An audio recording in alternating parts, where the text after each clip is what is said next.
the headlines of this hour on VTV News. 2024 retail e-commerce revenue to reach nearly $30 billion.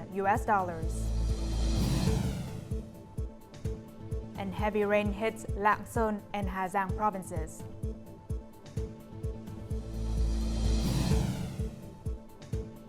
In our world news, Israel suffers missile attack from Lebanon.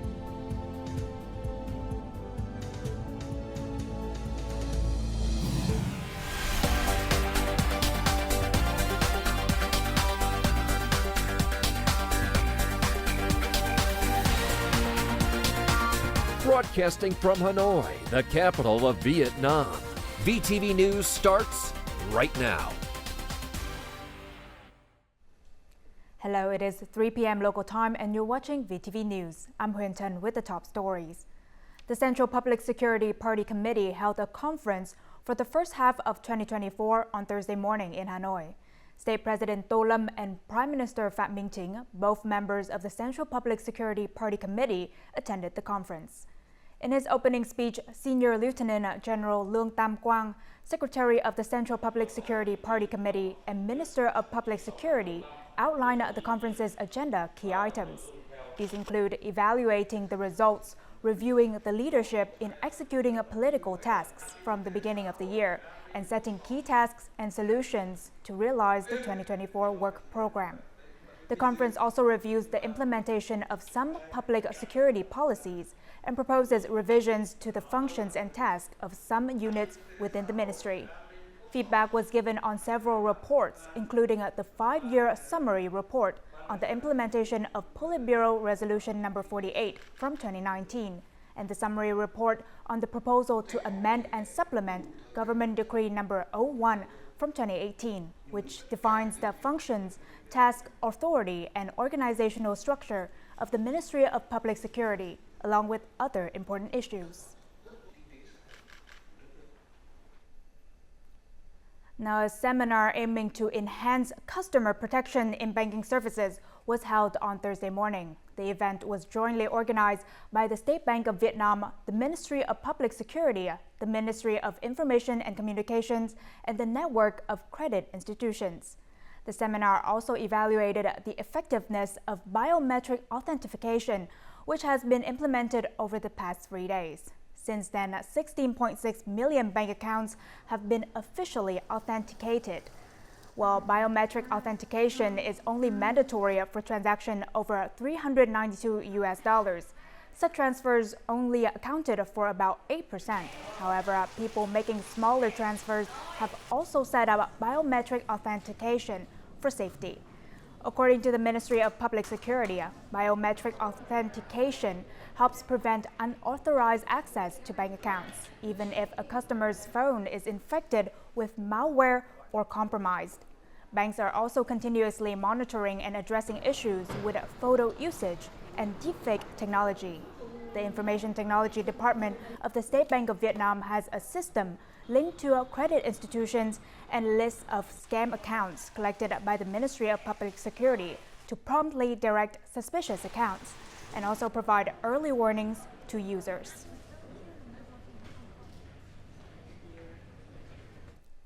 Hanoi has maintained its second position nationwide in the Public Administration Reform Index since 2021. However, some procedures have yet to meet the demand of individuals and businesses and must be reformed. At the 17th session of the Hanoi People's Council on Wednesday, several deputies raised this issue in the question and answer session on the implementation of discipline and responsibility in performing public duties. In the session, deputies noted the remaining situation of evasion and responsibility shirking in the handling of procedures at the commune and ward levels. This has led to delays and overdue procedures, particularly in procedures related to business establishment and land-related matters. Before the end of their terms, the city has replaced 3 department directors and heads of key agencies. The city has replaced or transferred 6 district chairmen. To date, these 6 localities have shown positive changes in administrative procedures. Furthermore, regarding the case of one document having to wait 900 days for a response, it has been argued that the bottleneck lies not at the leadership level, but at the department heads and officers. Many experts raised the question regarding the authority limitations of Vietnamese civil servants. Almost every matter must be reported to the collective units. It is necessary to research and enhance the authority of each officer and promote decentralization. These civil servants need authority to solve specific issues. Hanoi has so far decentralized and authorized civil servants to handle over 600 administrative procedures, which is 1/3 of the city's total number. The city is working on decentralizing authority on an additional 500 administrative procedures. It aims to increase the level of people's satisfaction with public services to 90 to 95% by next year. Now, in the first 6 months of this year, the total import and export turnover through the Laogai border gate reached $1.05 billion, a rise of 134% compared to the same period last year. Machinery, coke, steel, consumer goods, durian, and wood products all saw increases. In the early months of 2024, China reopened its borders, allowing goods to be delivered through traditional methods. This has led to a better recovery in trade activities. State budget revenue through the border gate in the first 6 months grew by more than 66% compared to the same period last year.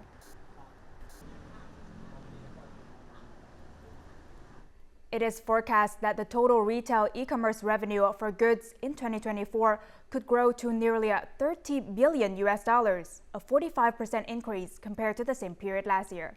This accounts for approximately 14% of the country's total resale sales of goods. According to statistics from the e-commerce data platform Metric, total revenue from Shopee, Lazada, Tiki, Sendo, and TikTok Shop in the first 6 months is estimated at over $6.1 billion, up 78% compared to the same period last year. Among them, Shopee continues to lead, garnering 67.9% of the market share. The domestic market in the second half of the year is expected to continue its upward trend as economic growth recovery momentum is maintained and basic macroeconomic foundations remain stable. Online shopping has emerged as a global trend, bringing many benefits to both buyers and sellers. In Vietnam, more and more local small and medium-sized businesses have leveraged these advantages to boost their agricultural products revenue online. This woman chose to sell her products on a live stream. After a few months, 15 food items from her business have become popular among many customers. I mainly sold my products through offline channels. Since we started to invest in online sales channels, our items have reached a wider customer base, both domestically and internationally. Many agricultural products displayed on e-commerce platforms have selling prices 3 to 5 times higher than those only sold offline due to good quality and packaging. Since we started to sell our products online 3 years ago, we noticed that our online sales revenue has doubled. Moreover, our customers are also content with the quality of our produce. At first, businesses found it difficult to sell products online. After a period, they got used to it and witnessed a rise in their profits. This improvement is due to the benefits of e-commerce, such as access to new customers and high scalability. Vietnam's agricultural, forestry, and fishery exports are valued annually at over $53 billion. This figure will be even higher if domestic producers successfully increase their products' output and revenue through digital platforms. For online businesses, Circular Number 40, issued by the Ministry of Finance, stipulates that if revenue exceeds $3,930 or 100 million Vietnam dong annually, sellers are required to pay 1.5% VAT and personal income tax on the total revenue. This regulation has garnered significant attention and sparked numerous opposing opinions from individuals and online sales entities. After weighing their involvement in the online sales model, this enterprise supports the Ministry of Finance's decision to impose taxes on these business activities. I believe that imposing taxes on online business activities is appropriate. When businesses operate successfully, it's important for them to contribute to the state budget. Online businesses with revenues exceeding $3,930, they must pay value-added tax and personal income tax. On the other hand, small and medium-sized enterprises hope that the Ministry of Finance will consider a higher revenue level than the current one to impose taxes. I think the revenue threshold for imposing taxes should be raised to between $5,890 and $7,860. This adjustment would enable businesses like ours to achieve sufficient profits to sustain operations. Manufacturers also suggest imposing taxes on large trading platforms that operate from a single source. This is because these entities generate significant revenue, and their parent companies are often located abroad. Now, before we move on to other important updates, let's take a look at the foreign exchange rates of today, July 4th.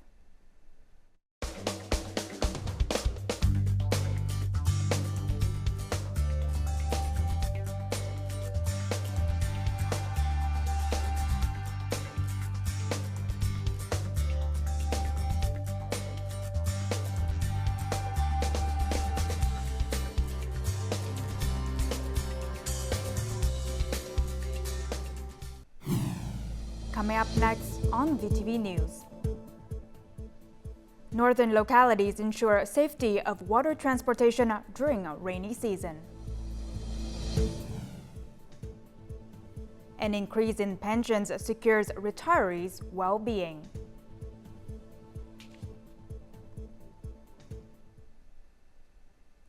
Now moving on to other news, thunderstorms have caused damage in several northern localities.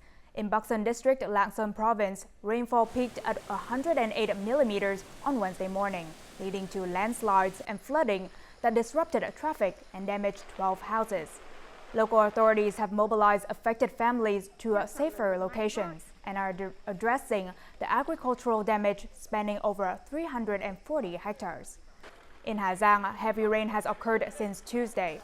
27 houses were impacted by landslides. Nearly 400 hectares of crops were submerged and over 18 hectares of fish ponds were damaged. The authorities have been on site, mobilizing support to help residents recover and stabilize their lives. Now, despite the ongoing rain, which has slowed in intensity, localized flooding and landslides remain a concern in the northern mountainous region. In recent days, several boat accidents have occurred as the water levels of rivers in the northern region have risen significantly. High precipitation in the upstream region, combined with water released from hydropower plants' bottom outlets, has led to severe water flow in the rivers. Faced with this reality, the river management team has had to be on full duty in high-risk flood zones regularly to ensure the safety of water transportation.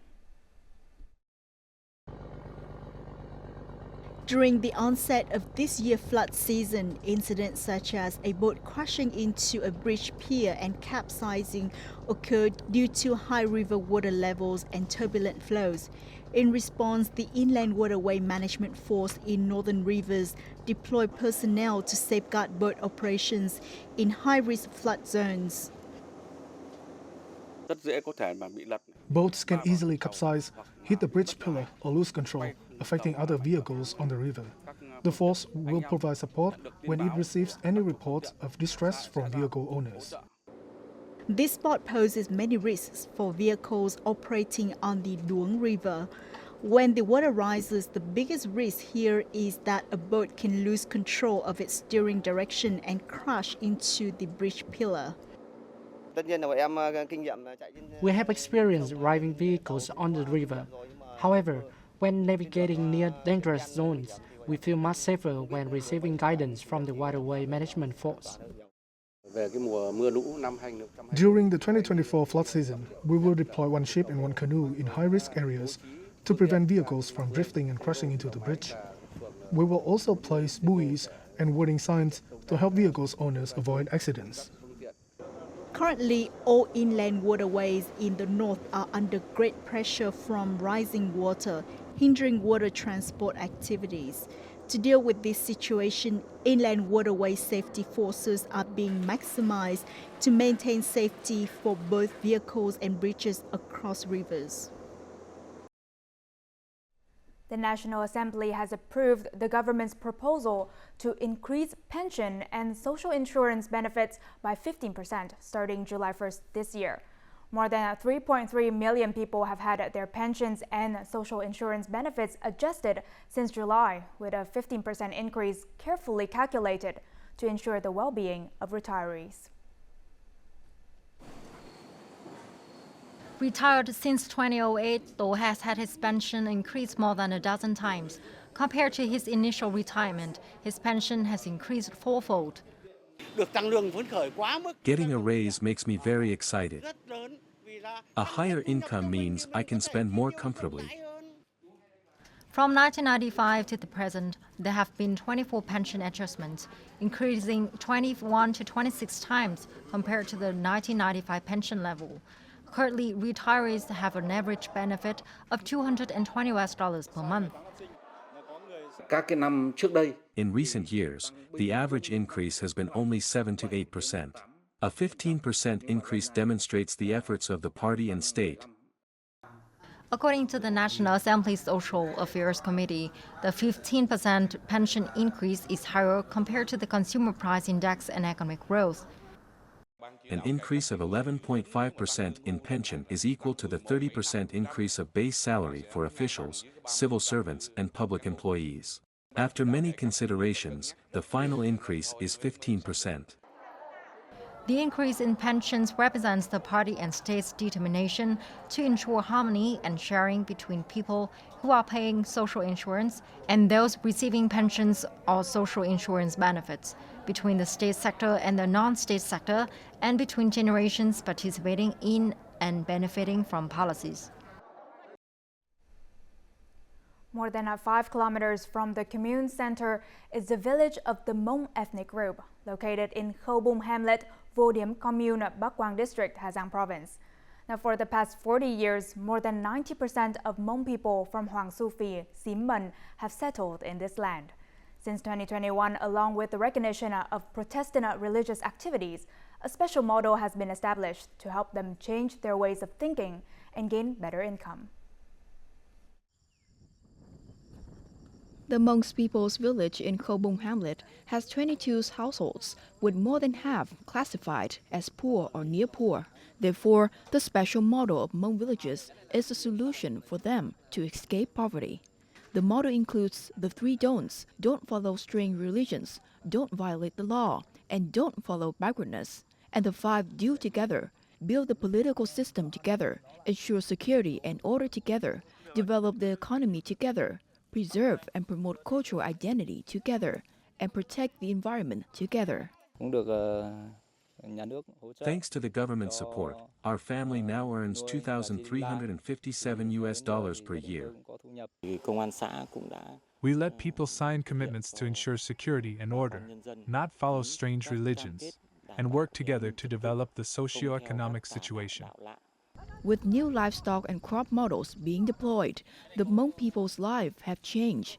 There are currently only 4 poor households and 1 near poor household, while the rate of educated families has reached over 60%. We will continue to replicate and upgrade the model to the provincial and central levels so that it can be widely applied in our district. With solidarity and the support of locals and officials, the model of Hmong villages has contributed to ensuring security and order in the locality, preserving unique cultural features, and developing the economy. Now, as many as 63 Vietnamese and international films will compete at the 2nd Da Nang Asian Film Festival, which opened in the central city of Da Nang on Tuesday. The event aims to honor excellent cinematic works, encourage talents from both Vietnam and throughout the Asia-Pacific region, and widely introduce new and high-value Asian and Vietnamese cinema to the public. The festival will organize more than 100 film screenings in theaters and outdoor public places, including the Liên Thieu District's Administration Park, Như Nguyệt Street, and Bạch Đằng Walking Street. Audiences can also expect to participate in exchanges and talks with film crews and artists.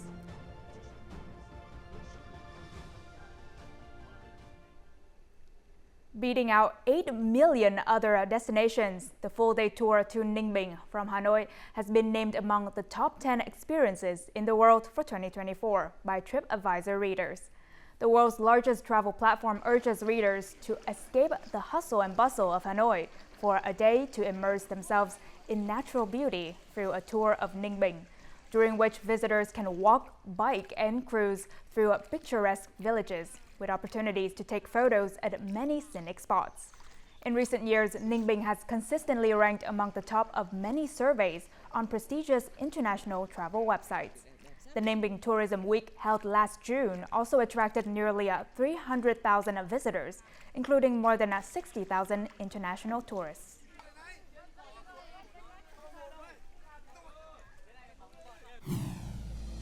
Coming up next in our world news. Israel suffers missile attack from Lebanon.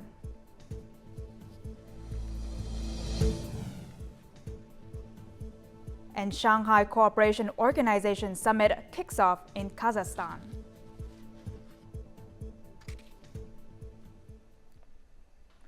Now moving on to our world news. Tensions continue to escalate along the Lebanon-Israel border.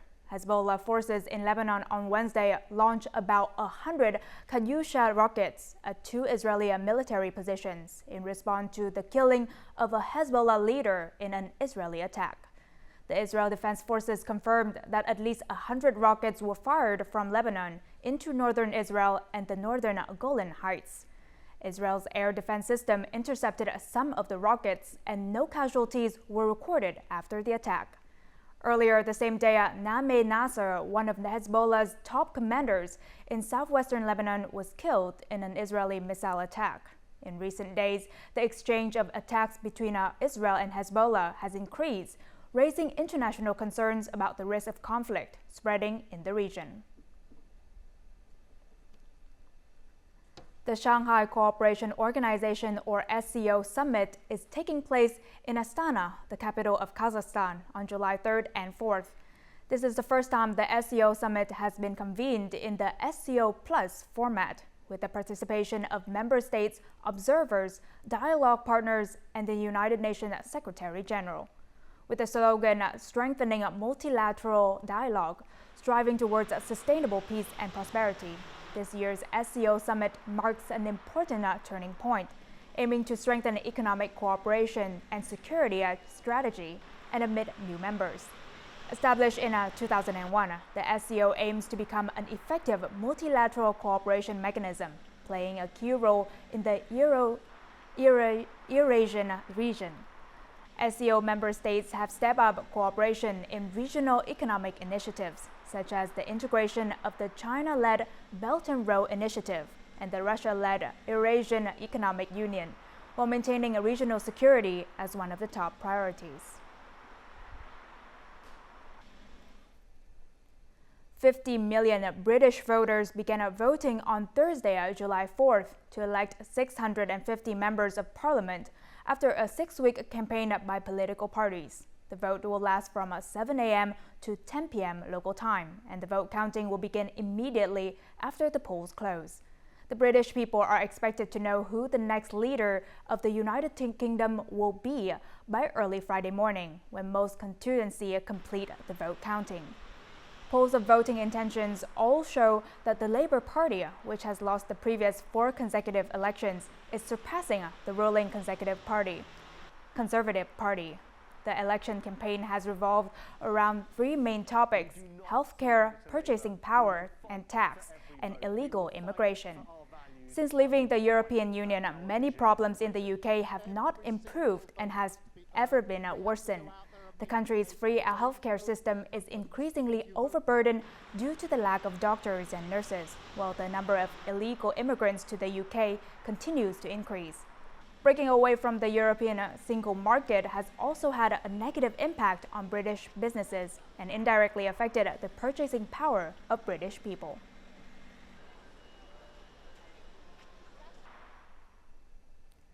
Artificial intelligence technology is increasingly playing a central role in all areas of life to prepare future human resources, especially in fashion design, product design, and architecture.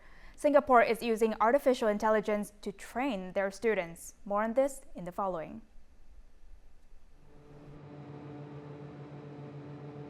With the application of AI, a banana can be used to create finished products such as clothes, tables, chairs, and buildings in just a few steps. They all utilize shapes or colors related to bananas. Design tasks that used to take months now only takes a few minutes.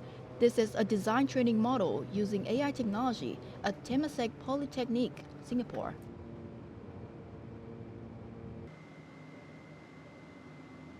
So with the press of the button, it could generate either fashion or transportation ideas. And basically when we position an object here, and in this case a zebra, it does detect the zebra.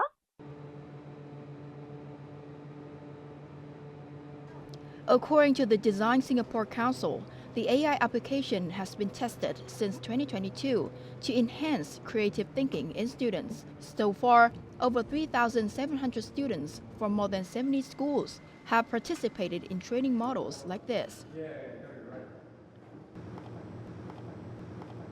Requires a lot of critical thinking, a lot of the understanding of how industry works, of how the market works, of how the consumer works. So AI really is the best friend, and future technologies will continue to be a partner to creating better experiences, better products for us all. According to Lim, this training model will continue to be expanded in the future. Strengthening training to help the younger generations master artificial intelligence technology is one of the priorities in Singapore's AI Strategy 2.0. Now let's move on to the weather forecast.